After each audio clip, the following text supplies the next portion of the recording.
No kidding. I thought you might come out to my house and stay and watch all of the dogs. I should have asked her yesterday to give her dog a bath, but she would have sent it back with her.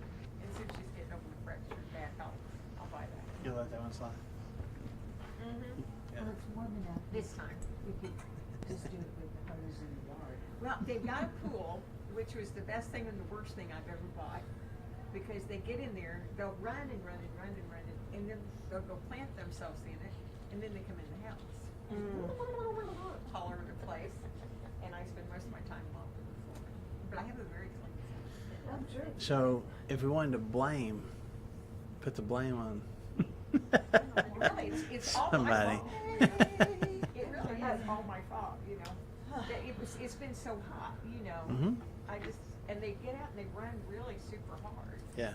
you know. And they're just little dogs, Mhm. you know. They're not very big, but they sure like that. They sure like that pool. Is it just like a little kiddie pool? Yeah, it's just a little pool. Yeah. With one of those We blue need to plastic make 'em ones. stay outside until they dry off. I meet him at the door with a towel. I think we know which ones are spoiled. All of them. Her. One They that's mine spoiled and the her. one that's I'm just dog sitting. Permanently. And now their mother comes down from the big house. She's been down at my house she spent the night twice last week. She just scratches at the front door about 9 o'clock at night. Because she knows the lady that lives in this house spoils dogs. Yeah, Right. she's like, there's grandma, it's Yeah, grandma's house. And exactly. she just comes in and sits down on the couch and Just makes herself a home. she That's does. right. And sometimes she goes straight to her crate. Her crate? Her crate. I have a crate. Uh-huh, She thinks uh-huh. it's her crate. Yeah. Her So my house has become the corgi house. It's the corgi house now. Well, good to see everybody this morning. Sorry we missed being together last week. So hope everybody had a good week. How was your vacation? It was great. Where'd you Where'd go? We went to Florida. We go to the Destin area every year towards the end of June. But this year we've gone to the same place. I don't know, 15 years, and we tried a different place this year that was a little less crowded, a little more, like right on the beach kind of stuff. We're spoiled. We're just like, which is funny. You would think that we would go to that much more effort when we had kids, but it was, Yeah. like, hey. So it was nice to the biggest part of it in all those 15 years, the place that we were using that we got a really good price for us. It's a friend who took care of us and gave us a really nice deal. But the condo itself was across the street. It was on the first floor, so you didn't have to like worry about elevators and stairs and all that kind of stuff. So that was nice. But you weren't right on the water. And this one, like sitting on your little back porch, your little patio thing, looking out on the water. It just makes a difference, man. Like, it was nice. So, I know, and that's total first world problems. There's not. I know. This, I'm like, well, there's a difference in what beach side and beachfront. Yeah. Yeah. Mhm. Yeah. So, anyway, it was nice. It was very good. So I am glad to be back with you guys for class today. I'm not sure that I could say that I was thinking about class, last week about Oh, this sure time. you were. I'm just like, how I miss. Yeah. But I enjoy our time together, and I really am glad to be back with you guys. So we're in Mark chapter 5. But quick question, does anybody have any huge or even small 4th of July plans? I mean, we're, 3 days away? Did y'all realize 4th of July is this week? 4th of July is as big as Halloween at the Ohlert house.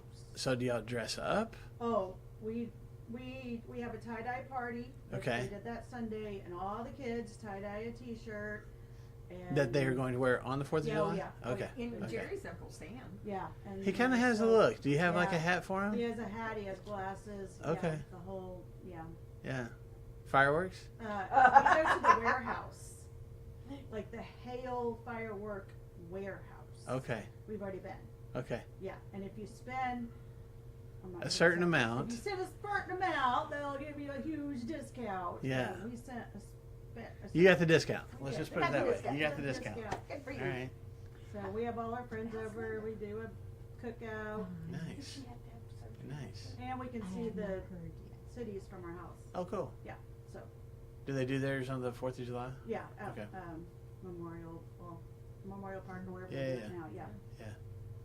I remember, gosh, Ethan turned 26 yesterday, but when he was 11, is that right? Yeah.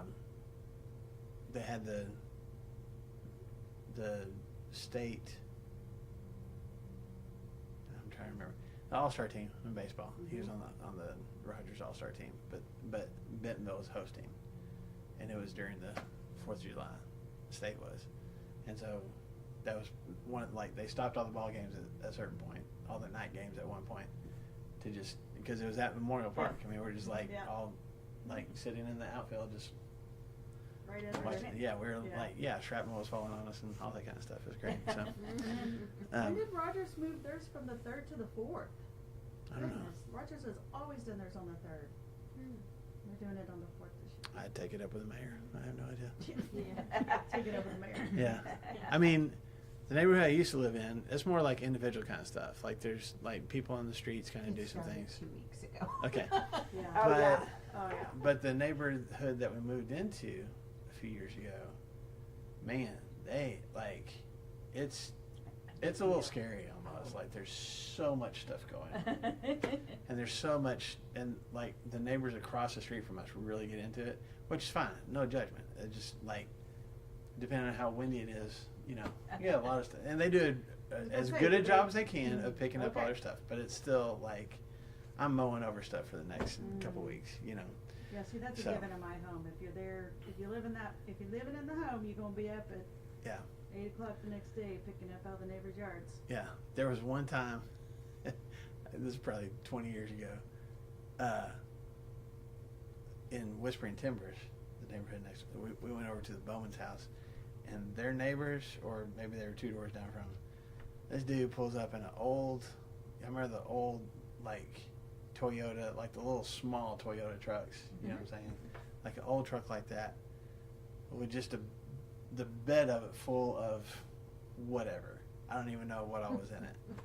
And I don't think I think he was friends of theirs. I don't think he was somebody in their neighborhood. Anyway, just, you know, lit some stuff, and it just, like, everything was in there just started going off. And it was probably 7 or 8 minutes of just how this, like, I don't know how the vehicle didn't catch on fire, because it was just, Oh my he just had stuff going off out of the back of his truck. I'm like, this is not safe. But, you know, whatever. It was his truck, not mine.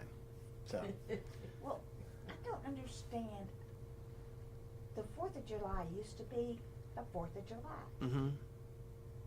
Now it starts June 4th and goes through August 4th with Yeah. fireworks. Yeah. It's crazy. I mean, you know, I'm not opposed to fireworks except that it's loud. Mhm. And It is. people trying to sleep and people, I just wondered, when did it change? And the police do It not hasn't enforce changed. No, they don't it, enforce so- So, yeah, it hasn't changed. It's supposed to be through, I believe it's the, Isn't it like the 1st through the 6th or yes, something? it's a very short period. I think the city ordinances are like the day before, the day of, and the day Yeah, after. Is that for yeah, it's very Rogers? short. Yes. I think And Bentonville Centerton is too, is- though. I'm yeah. like, Yeah, the police Centerton don't has it, I enforce think, it at all. July 1st through July 6th or something like that, but I'm just like, wait, we're celebrating the 4th of July. First of all, Lindsay says for kids to be able to buy, for people to be able to buy, fireworks, cause she's got 2 dogs, and they hate them. Yeah. And she said, for people to be able to buy fireworks, they should have to name at least 5 former US presidents. Something to put on the spur of the moment, you just got to name them on right off the yeah, bat. just, or some question, I guess, Yeah. about, I would take any question, you know, how many, senators do we have? And I think anything, Mhm. something about, you know, people don't know why we have Memorial Day. They did a man on the street thing in Florida with, among all the Mhm. college students Mm-hmm. that were on there, and they didn't know what it was all about. Yeah. That just makes me sad. Yeah. That history has just been obliterated by Yeah. fireworks and stuff. Well, The we've beach. I mean, I don't know if y'all knew this, but when they wrote the Declaration of Independence, John Adams wrote back to his wife and said, July 3rd will be the day to celebrate from now on, with shooting off rockets and shooting guns in the air and all that kind of stuff, because when he wrote her that letter, he thought that's the day it was going to be ratified, but it wasn't. They didn't actually finish it until July 4th. And so we've been wrong about the date since the beginning, is what I'm saying. So who knows? But even I'm then, they kidding. only did it on that day. You're right. Well, I don't know. I wasn't there. So maybe some people started ahead of time. I don't know. Maybe. Anyway, whatever your plans are for July 4th, I hope they're safe and fun and all that kind of stuff. So, we're in Mark chapter 5. 2 weeks ago, we talked about Jesus getting done with a storm at the end of chapter 4, getting to shore, getting out of the boat, and is immediately met by the guy that Brandon and I affectionately refer to as Crazy Naked Guy. So the guy, demon possessed, comes running down to Jesus. And we went through that whole story 2 weeks ago, so I'm not going to rehash a lot of it this morning. But just the reputation that this guy had to have had, everybody in the area knew who he was, probably because many of Jesus' disciples were from Galilee. They probably had an awareness of him if they hadn't seen him before themselves.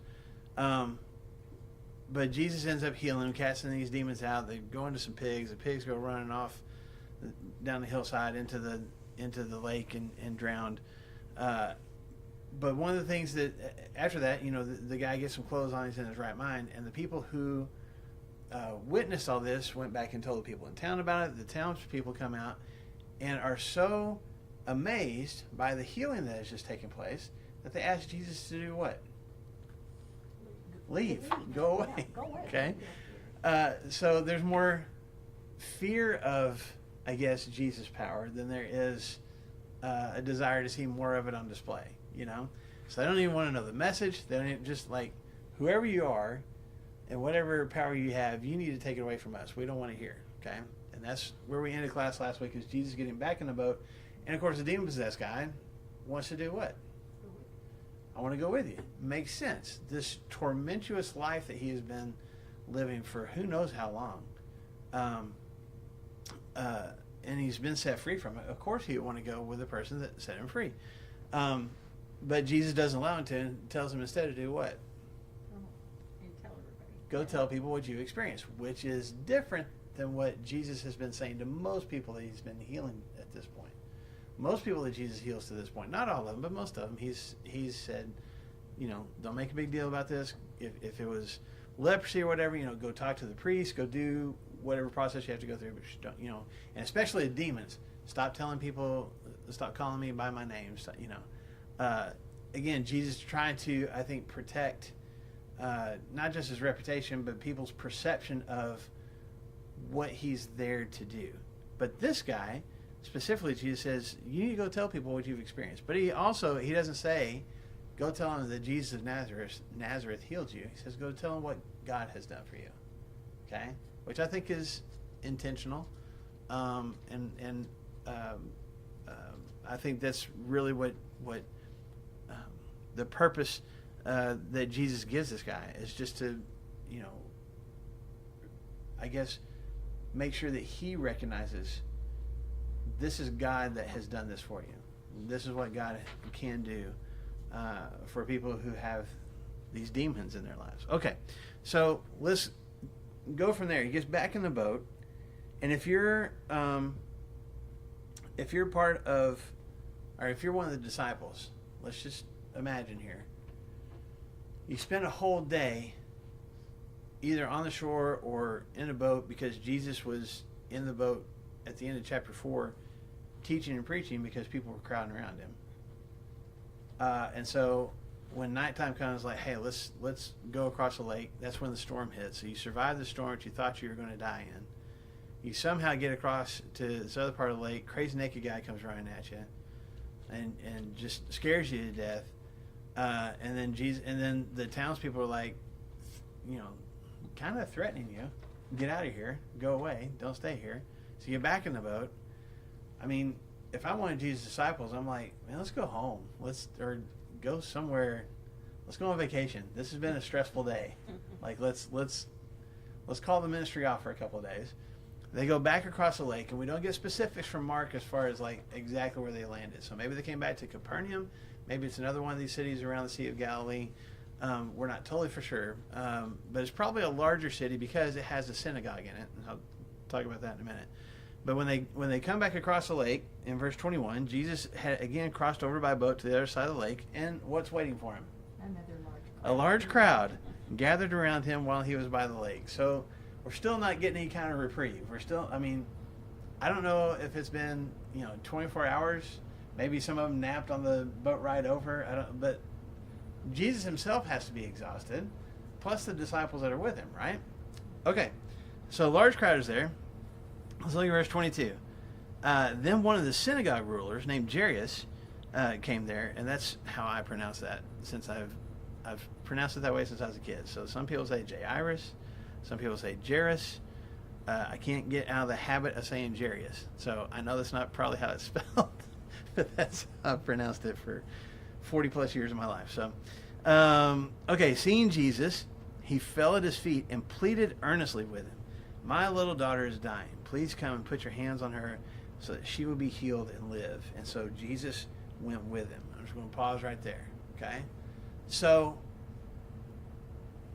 this guy Jairus shows up, and what is his occupation? Synagogue ruler. So what does that mean? I mean, maybe you got notes in your study Bibles or whatever, but exactly what is a synagogue ruler? What's their job? Arrange the services and oversaw the teaching. That's what my Bible says. Yeah, so it's a little bit different than a rabbi, and we talked about the Pharisees and the teachers of the law, these guys that have been enemies, which is a strong word, but opponents of Jesus to this point, who are mostly rabbis, and they're experts in the law. They have memorized Scripture, and they know all the Bible verses and all the teachings and traditions outside of what we have in the Old Testament and all that kind of stuff. That's not exactly what the synagogue ruler is. Synagogue ruler is somebody specifically at the synagogue, and these were, as if you've been with us the last couple months, especially on Sunday mornings, we were talking about worship. The synagogue itself in the Jewish culture was a church building, but it was much more, it wasn't like the temple. It was much more informal. It wasn't as much of a worship service, although there was singing and praying that would be done, but that was more your teaching place. It was more your Bible school, your Bible class, everybody would come to, and they could ask rabbis questions, or they could do some of the reading of the law themselves, those that were allowed to, and maybe even expound on what they thought it meant. And people could discuss that back and forth. It's much more, it's kind of a classroom situation, okay? That's a really, simplified picture of synagogues. But you had synagogue rulers who made sure that only the people who met the right criteria got to read the Scripture. Only a certain rabbi or the elders of the community got to make commentary on what was being taught. We have certain prayers that we have to say when we get together, and we're going to make sure that those things get said the way that they're supposed to. And just it wasn't as much like sacrifices like you would see in the temple, but just as we're together, there's still some, even though it's more informal, there's still some routine to this, and there's some rules and regulations that have to be in place. And the synagogue rulers made sure that everything that happened while you were in the building happened the way they were supposed to. So they have a lot of awareness of the law, but they have more awareness of like the procedure kind of things than the law itself. Does that make sense? Mm-hmm. Okay. So this isn't necessarily like a preacher, but it would be like full-time church staff, just to kind of put it in our context nowadays. Okay. And more than likely, most of your synagogue rulers that you see Jesus interacting with, it's not always a positive experience. When Jesus goes to the synagogue and he starts teaching things, and it's things that people haven't heard before, and it is in maybe not necessarily direct opposition to what's been taught before, but it's different, and it's ruffling feathers, and it's causing people to ask more questions, and when we show up on the Sabbath and Jesus is doing some different things on the Sabbath and people showing up to be healed, and there's even one story, I can't remember if it's in Mark, I think it is, we're going to come to it later, where there's one particular synagogue that Jesus goes to, and he heals somebody, and the synagogue ruler is like, hey, we don't do that. Like, go get healed on another day. We don't do that here. Because it's not according to the rules. This isn't how we do things. Okay? So most of your synagogue rulers still weren't very trusting in Jesus and still didn't appreciate the way he did things and the message he was preaching. Having said that, we got this guy, and we actually know this guy's name. This isn't just like a random synagogue ruler. This is Jairus, okay? And we know his name. And he makes his way through this crowd. And how does he interact with Jesus when he first gets in front of him? He falls at his feet. Okay, he doesn't just like introduce himself and like, Rabbi, my name's Jairus. I'm the local synagogue ruler. It's good to meet you. I have a favor to ask. He falls at his feet. Why? He's desperate, okay, because his little girl is sick. And that's what he says, my little girl is sick. Okay? But I think it's important for us to see like his body language and how he approaches this. It is an act of contrition, it's an act of surrender and submission. It's an act of saying, I recognize that you are above me. Okay? But it's also, man, you see throughout Scripture, when someone is hoping for mercy from somebody else, Scripture describes them as throwing themselves at their feet, grabbing a hold of their feet sometimes, and please don't punish me, or please give me something that I can't do for myself. And that's the way this guy is. There is a recognition of Jesus' power that he doesn't have. It's a recognition that Jesus has some authority that he is subordinate to. But then it's the desperation. There's something here about Jairus. You feel like, even though Scripture doesn't describe it, he's at the end of his rope. Okay? All we know is that his little girl is sick. We don't know what she's sick with. We don't know how long she's been sick. Because it doesn't describe it. It says, my little daughter is dying. So, maybe he left the house with his little girl, pasty white, barely breathing, if she's dying. I mean, this is not like she's kind of running a fever. My guess is Jairus and his family have done everything they know to do to this point. They've gone to doctors, they've gone to physicians, they've taken the potions. Don't you think they've probably prayed? And prayed desperately for hours on end. And it's not working. What do you do when nothing else is working? You take your last desperate measure. For him, this is, I want us to picture that. This is, sometimes our Hollywood versions of Jesus are so formal and stoic. Someone approaches Jesus and speaks in King James language and says, wouldst thou come and healest my daughter? I did that on purpose, but this is begging, because at this point Jairus has nowhere else to go. I don't know what else to do, but I've heard this guy can heal.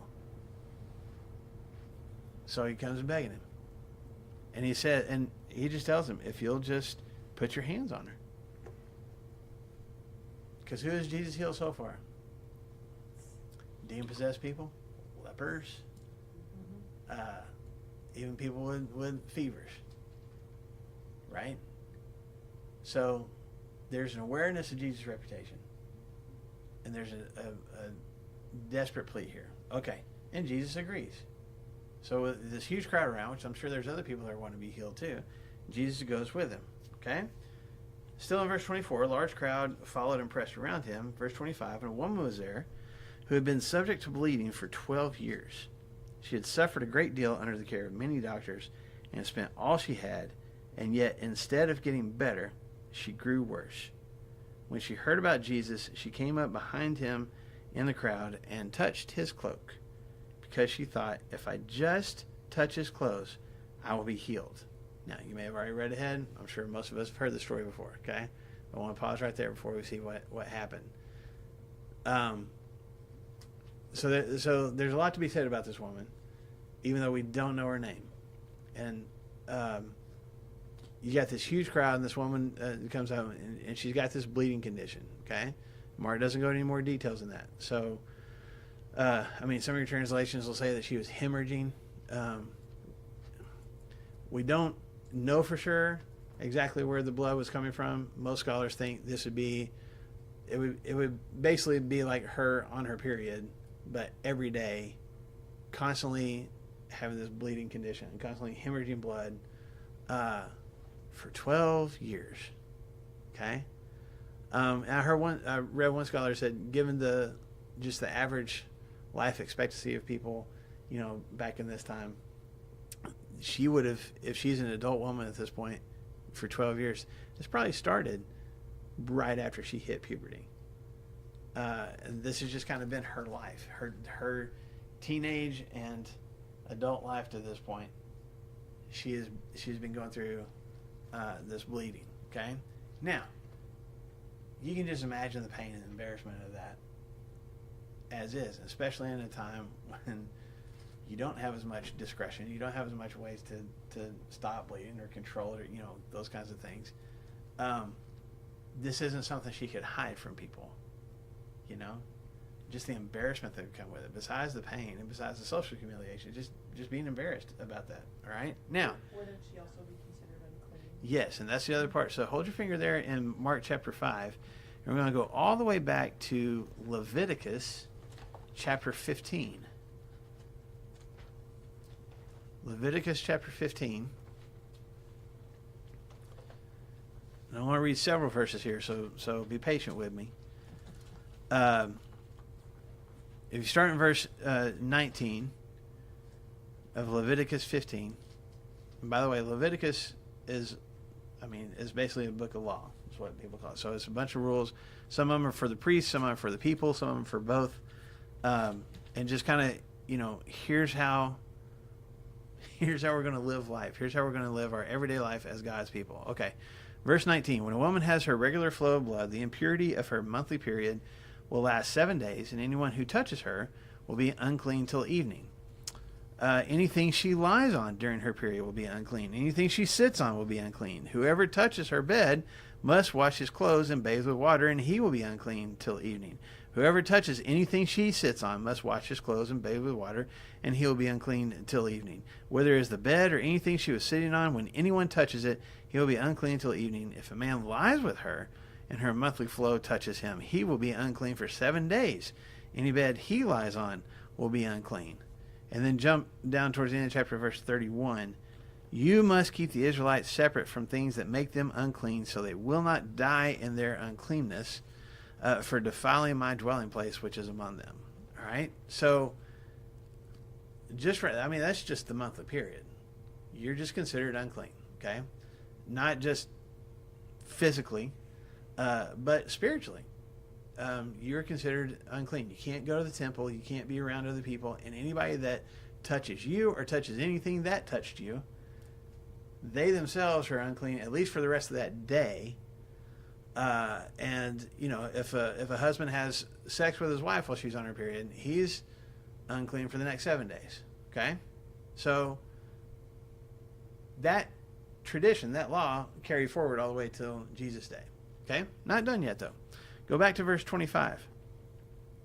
When a woman has a discharge of blood for many days at a time other than her monthly period, which would be this woman that we're talking about in Mark 5, or has a discharge that continues beyond her period, she will be unclean as long as she has the discharge, just as in the days of her period. Any bed she lies on while her discharge continues will be unclean, as is her bed during her monthly period, and anything she sits on will be unclean, as during her period. And whoever touches them will be unclean. He must wash his clothes and bathe with water, and he will be unclean until evening. Okay? So, just in case you're like, okay, well, that's just the monthly period. God goes ahead and addresses this. All right? If there's something else going on, if bleeding continues, she's going to be unclean until it stops. Okay? How long has this woman had this condition back in Mark chapter 5? 12 years.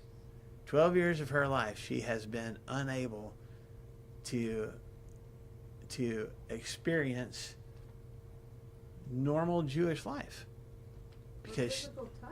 yes, Can't hug anybody. yes, unless they're willing to, be unclean until at least the end of that 24-hour period, right? Okay, well, what do we do about that? We'll go back to verse 28 here in Leviticus 15. This is the last part of it. This is how you get clean. When she is cleansed from her discharge, she must count off 7 days, and after that she will be ceremonially clean. On the 8th day she must take 2 doves or 2 young pigeons, bring them to the priest at the entrance to the tent of meeting. The priest is to sacrifice one for a sin offering, the other for a burnt offering. In this way he will make atonement for her before the Lord for the uncleanness of her discharge. Okay? So, whenever it stops, she's still got to wait 7 days, partially probably to make sure that it has stopped. And then also, just, 7 is one of those numbers in Scripture that represents completeness. So she has gone through this complete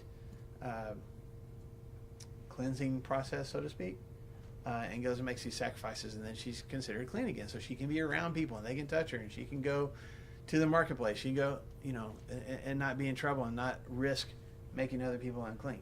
Okay?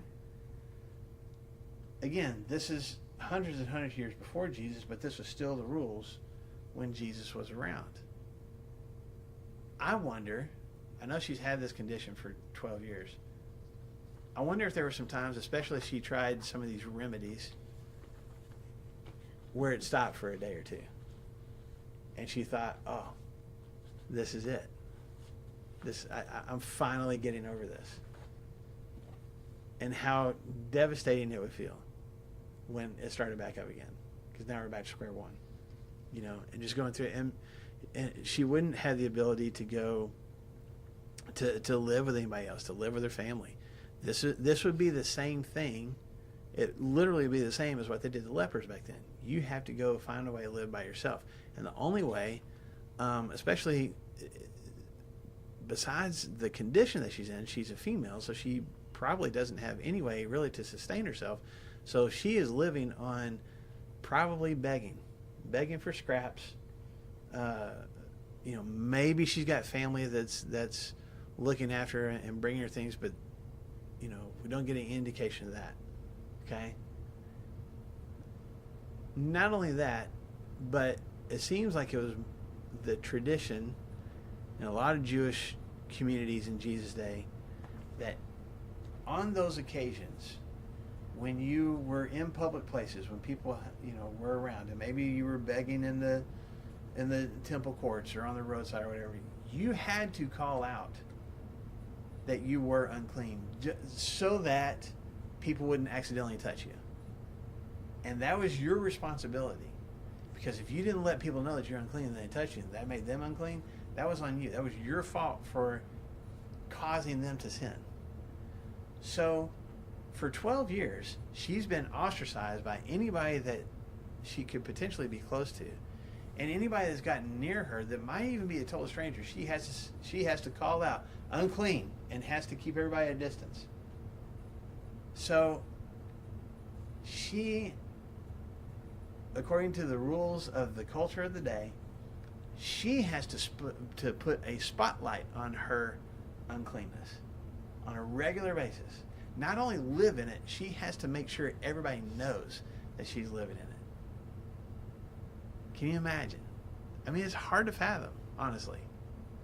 And again, Mark goes into some details. Mark doesn't go into all the details. So that's why I wanted to kind of draw this out a little bit. Just the life that this woman is living. She's gone to doctors. She's tried to get this fixed. And what has been the result? 2 things have happened. What's happened? She was broke. Okay? She had Spent all her of money. Any money that she might have had or been able to beg from family or friends or total strangers, it's gone. And what else? She got worse. She got worse. So the bleeding is worse than what it has been. The pain is worse than what it has been. Okay? Hasn't even worked. Let me just to give you an example. We think about modern medicine nowadays, and it's amazing the medicine we have, and we still get frustrated. There's so many things that we still can't fix or cure or whatever.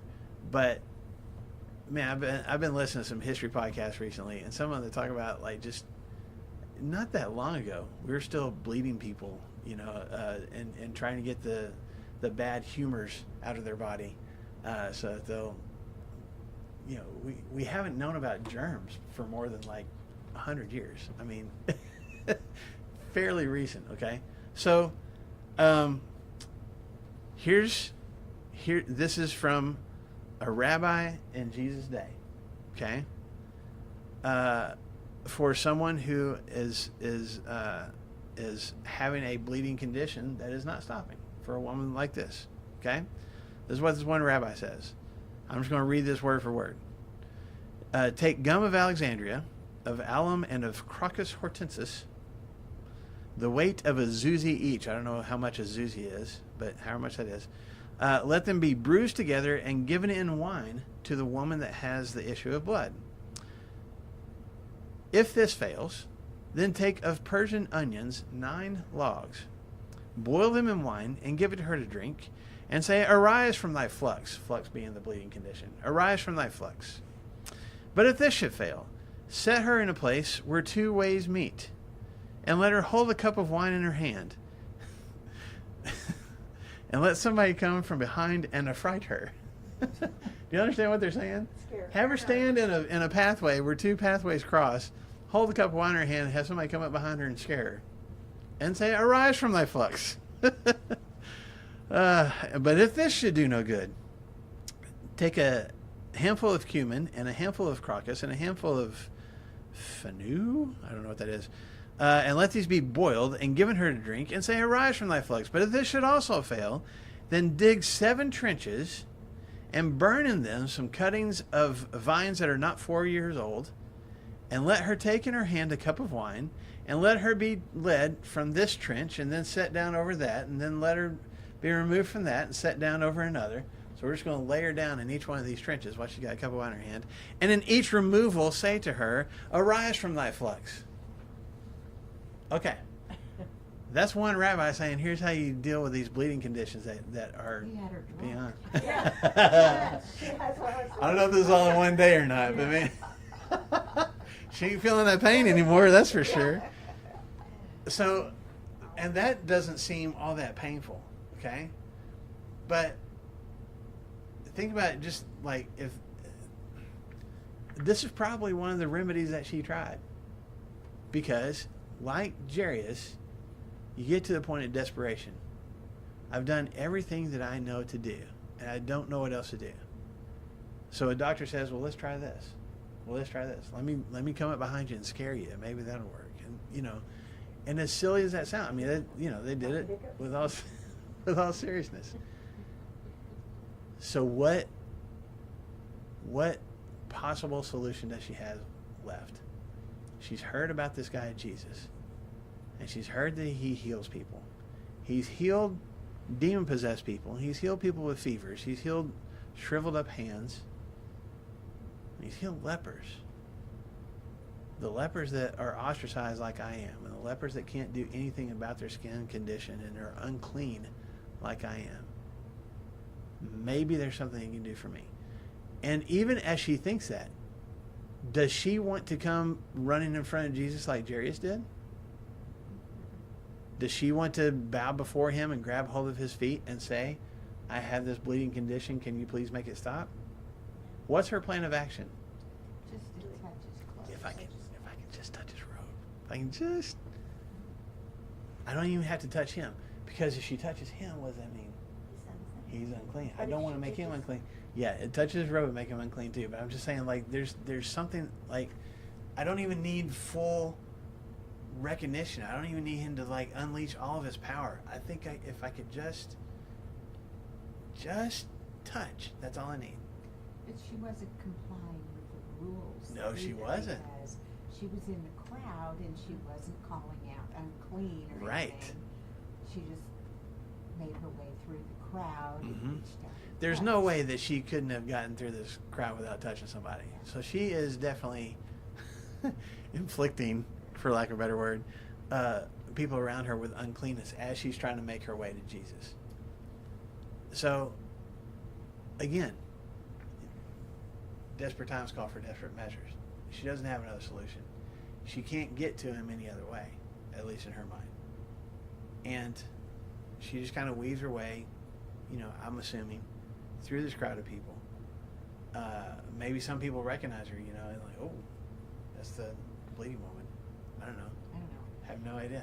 So you envision her as having, Yeah. Trying to hide hid herself Yeah. and not, I don't know. Looking down so nobody Yeah. recognizes her. Yeah, I don't know.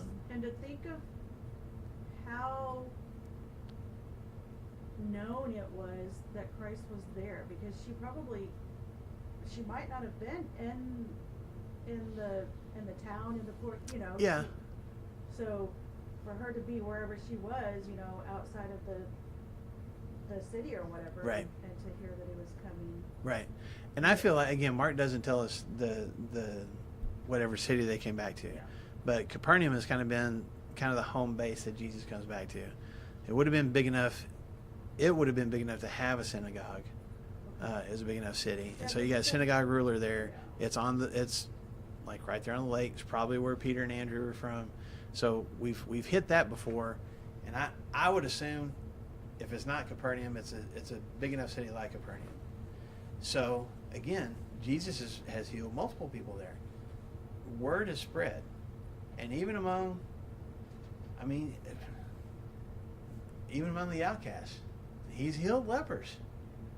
Don't you think that word would get back to the other lepers? Like, hey, this guy can heal lepers, and it's gotten to her as well. So there's this whole effort that she's going to get herself in a position to experience this healing, and yet she's not going to do it like Jairus did. She's not going to she's not going to do like the paralytic, where they're going to cut a hole in the roof and put the guy right in front of Jesus. She's still, behind the scenes. She's still hiding a little bit. Yes, ma'am. Isn't Leviticus the laws that God established for the Israelites? Mhm. This one seems a little harsh to me. Mhm. Because I understand about the lepers, because that's contagious, or that Mhm. was contagious.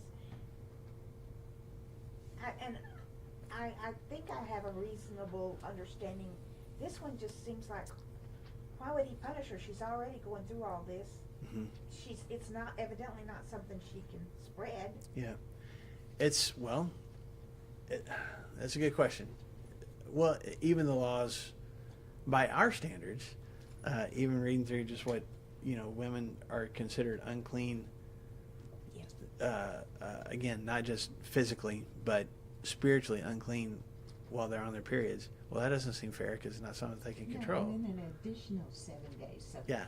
half of their life. Yeah. Half of every month. Yeah. Yeah, exactly. It seems harsh. I haven't done a whole lot of study on it, so I'm going to give you this answer off the top of my head. But I think a lot of the laws that you look through in Leviticus and Numbers and Deuteronomy are in either opposition to or in response to, I guess I should say, what's going on, or what would be going on in the cultures of the people that the Israelites were going to go and basically be surrounded by. Does that make sense? Like, we're going into this promised land, we're going to have we're going to drive out these other nations, but we're still going to have other nations around us. And so I don't know enough about those cultures to know, was there something about them and the way they dealt with this that God was like, I don't want my people, I don't want that to be similar. I don't know for sure. I don't know, that's not a very good answer, but I'm saying I feel like there was something about some of the laws that God gave were hygienic. There's some of the foods that he said, that's an unclean animal. Especially back in ancient times where you don't have good food prep and that kind of stuff. It's probably a good thing that they didn't. It's probably a good thing that they didn't eat pigs, because pigs eat anything else, and so you eat that diseased animal, and you're probably going to get, so there's some hygiene and some health things that were really good for God's people that he also was like, but this is a spiritual thing too. How that translates into a woman's period, I'm not totally for sure. So I don't have a really good answer. I haven't put enough study into it. So I feel like there's something that God was wanting to make distinctual for his people compared to either their practices in Egypt or the place that they were headed. I just don't know what that is. Would you put that on your list of things to ask when you get to Sure. Okay. Absolutely. All right. Yeah. You didn't want them to eat blood in animals too, right? Right. That was a hygiene thing. Yeah. I know, but I think that probably with their history of the idols and the things that they did, maybe they were doing things that they should not be doing when a woman was on her period. That's what I'm wondering, if it has some kind of response to that, but I haven't done enough study on that to know for sure, so I don't want to say definitively. Yeah. I just feel like most of the laws that you see in Leviticus and Deuteronomy, the marriage laws, the sacrificial laws, the family laws, how you deal with property, all those kind of things are in response to the life that they were coming from in Egypt, or the life they were heading towards in the Promised Land. And either way, God was going, okay, you're not going to be like everybody else, and here's how I want you to be compared to everybody else around you. Does that make sense? So even with slavery, like, I don't think that God was like, I want you to have slaves. There's some of those kind of things where God was like, I know you're going to have them, but here's what we're going to do. You're going to let your slaves go after 6 years. You know why? Because you were a slave once. And so we're not going to inflict that on people for the rest of their lives. You know, and that's just one little thing. But if you look at where they came from, there wasn't any limit to the slavery that they experienced in Egypt. And the nations that were going to be surrounding them, they had all sorts of different ways that they treated slaves and stuff. So I feel like even with like personal hygiene and you know, how to get mildew out of your house, like your house is considered to be unclean if you have mildew. Well, why? Well, because it's unhealthy to have mildew and mold, and like you start breathing that stuff. Like we know now, that's unhealthy. But for the capacity that people at that time had to understand the science of all that, God's just like, it's just unclean. It's unclean physically for you, but it's also unclean for you spiritually. Like, don't have anything to do with it. So it's not a good answer, Lou. I don't have a good answer for you. I'll have to do some more study on it. There's a saving component of blood. Mm-hmm. So there's blood on the altar Mm-hmm. that comes from the sacrifice of the animals. There's Jesus' blood Mm-hmm. that saves us. I think there's a holiness, right, of when you look at the whole history of God and the Bible and all of that, it's blood and water. Right. We're saved by Jesus' blood. We're saved by the water of baptism. Right. It's a sacred thing. But then that looks like, well, it's just, I think what I can't get past on this one is God created woman, and Mhm. he created her to have a monthly flow. Mm-hmm. So why is she being punished for it? Yeah. You know, it's like, that's how he made her. I know. I'm not disagreeing with you. Blame it on Eve. That's right. Don't blame God. Blame Eve. It's her fault. Like, Blame Satan, yeah. Fairy who did the Garden of Eden. Yeah. Yeah. I can do some more study on it. I haven't done enough It's to just know. one of those things that just kind of bugs me. I'm with you. I don't disagree with you. There's, you know, I feel bad for the lepers.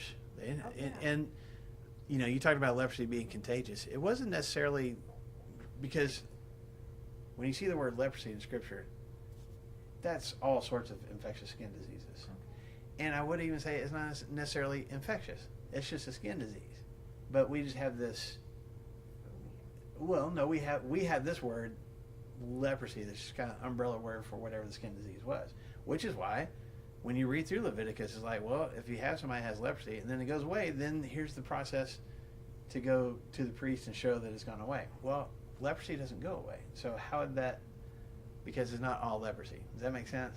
Like, we use that word, but most of your more modern English translations of Scripture will have a footnote that says this Hebrew word is for just a skin disease. It could be multiple things.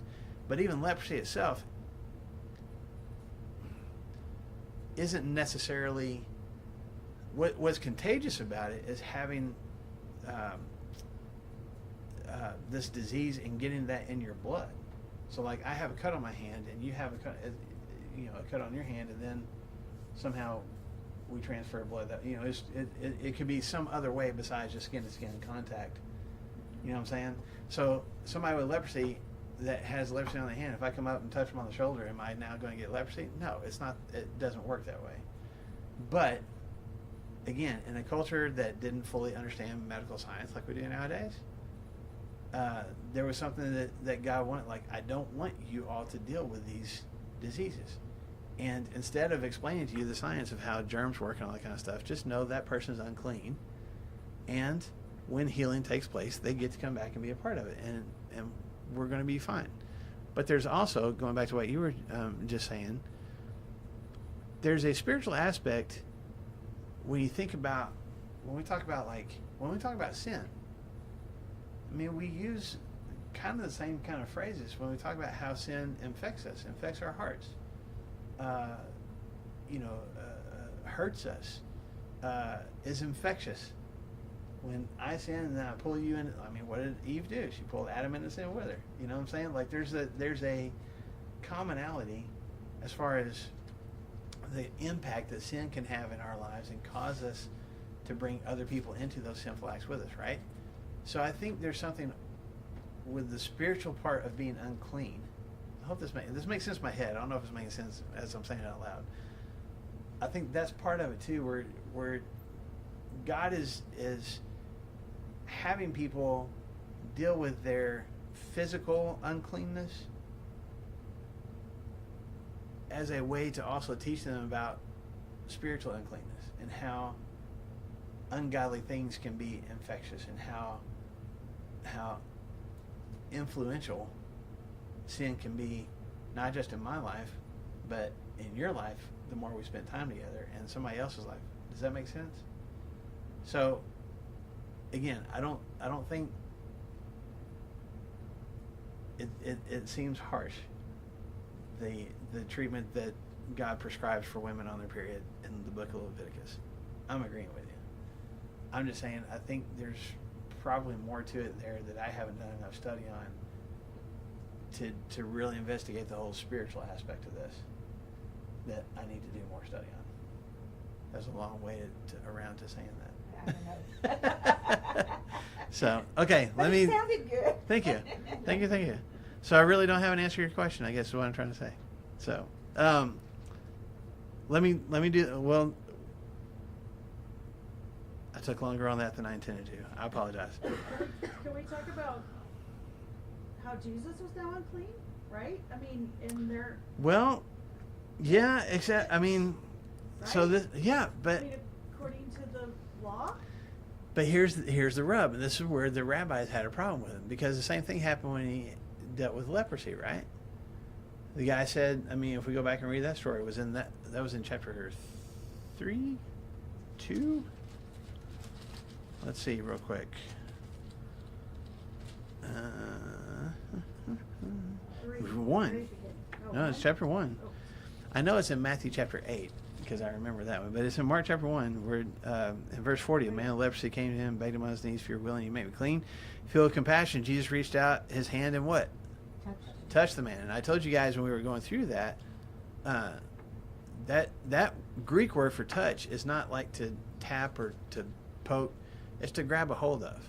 So either he grabbed a hold of his hand, or some scholars think like he fully embraced him, which is a beautiful picture to me. Okay? But This was maybe done in solitude or a little less. okay, I don't disagree, but I'm saying let's take the leper for a second. Was Jesus, by touching that guy, was he unclean? No, absolutely not. But I mean, But he was for a second, right? No, no, because he had no sin. He had no. There was no.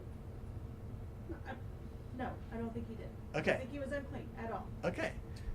it's the same principle with this woman, is what I'm Right. saying. I understand that. I'm Yeah. just saying, but how the crowd, how the people around Oh, responded, how they. Yes. I mean, it doesn't say here, but I'm sure at that point, now that it's more public, that he has yeah. touched somebody. I or gotcha. somebody you know, that he has, Yes. in their eyes, unclean. I understand your question But now. this also was a part of the case they're building toward him. Exactly. There were people that were upset about him healing the leper.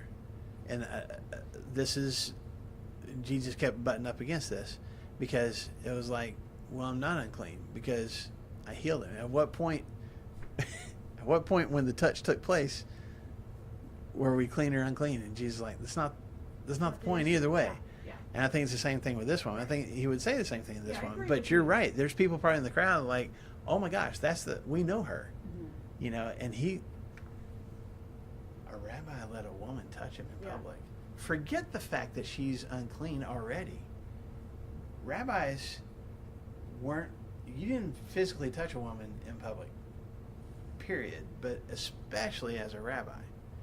And there would be sometimes if I know this is truth, if a rabbi was walking down, some narrow road, and there was a woman walking towards him, in order to make sure that he didn't lust after her, because that was wrong, but also didn't improperly, oops, we brushed against each other, bumped shoulders, whatever. He would go to the other side of the street, maybe even close his eyes so they wouldn't lust after her, and he might bump into the wall or something, but he's going to make sure that he didn't touch her, because rabbis were above that. So yeah, there would be people that, even if they didn't know that was her condition, but they know that she touched him, it's scandalous. For sure. Yes. So in verse 29, when she does touch him in his garment, immediately what happens? Her bleeding stopped, and she felt in her body that she was free from her suffering. So it doesn't just stop, but she recognizes it. Like, there was a sense that she didn't stop to check, I don't guess. I'm not trying to get real graphic, but there was just something about her. It's like, whatever this was is now gone. Okay? And then Jesus' response is what? Who touched my garment? Verse 30, at once Jesus realized the power had gone out from him, and he turned around the crowd and asked, who touched my clothes? Which he already knew. I think so. Yeah. I think so. Verse 31, here's his disciples' response, because they're so black and white, and so, anyway. You see the people crowding around you, his disciples answer, and yet you can ask, who touched me? What are they saying? Well, anybody. Pick one. Everybody touched you. Pick one. There's, yeah. Boom, I touched you. There's so many of us crowding around you. Everybody's touching you. What are you talking about? And Jesus is adamant. Somebody touched me. Did Jesus know who touched him? I think so. I think so. So why is he asking? Come forward. One who heard it. I think Jesus is providing an opportunity for testimony here. Okay? Jesus kept looking around, verse 32, to see who had done it. Then the woman, knowing what had happened to her, came and fell at his feet. Now we're coming and falling at his feet. Trembling with fear, and told him the whole truth. Did Jesus already know the truth? Okay, so again, I don't think this is about Jesus going, weird thing just happened. How did this happen? Oh, thank you for telling me, because I didn't know. I don't think that's what's happening here. I think this is Jesus' way of providing an opportunity for a woman who has spent at least 12 years of her life being in the shadows and feeling rejected by other people, and feeling, as we had talked about, rejected by God. To be able to step forward and say, this is what happened to me. This is what God did for me. This is the healing that I've experienced. And I couldn't do anything about it. I was hurting physically. I was hurting emotionally. I had no relationships. I lost the feeling of what it's like to be loved and to be cared about and to be seen. And I had nowhere else to go but to this guy Jesus. And I just touched his hem. I didn't even grab a hold of him. Him. They'll sound the same. I didn't even grab a hold of Jesus. I grabbed a hold of his robes. And I'm free. It's just a beautiful story. And that's what Jesus even says to her in verse 34. Daughter, your faith has healed you. Go in peace and be what? Freed from your suffering. Yeah, you've been set free. I think that's just a powerful statement from Jesus, because he doesn't say, go and be healed. I mean, partially because the healing's already taken place, but he doesn't just say, hey, congratulations, you're healed. Go live your life. You're set free. It's not, you're set free, but not just from the bleeding. You're set free from all the emotional and mental and spiritual pain that has been attached to this. You are free. So go live a free life. Now, what was Jesus on his way to do when he stopped and asked who touched him? He was on his way to Jairus' house to Yeah. heal his daughter. Yeah. So let's put a bookmark there and find out about that next week, because we're out of time. Okay? I wish you wouldn't get us off track. But so we I can- know, it's my fault. It's my fault. But I will say that, and we'll start out with this next week. Well, I take that back. I'll be at Green Valley next week. And so will everybody else. So 2 weeks from now, 2 weeks from now, we'll pick up with Jarius. But if I was Jarius, I'd probably be a little ticked. Like, hey, supposed to, yeah, Especially when they come to tell him. yeah, Yeah. yeah. Don't spoil it for us, Lou. We haven't gotten that far yet. I just said they come to tell him. I didn't say what. They come to tell him things. Come to give him information. Okay, so yeah, I'm out, Sam's out, Brandon's out. So we'll forego No class. class next Tuesday. Yeah, unless, I mean, if y'all still want to get together, you're welcome to figure that out. But we won't have our Bible study here next Tuesday. So that's for y'all watching online too. 2 weeks from today. We covered 14 verses. I mean, there have been times we've done less. You're right. But Mark chapter 5 is one of my favorite chapters in all of Scripture.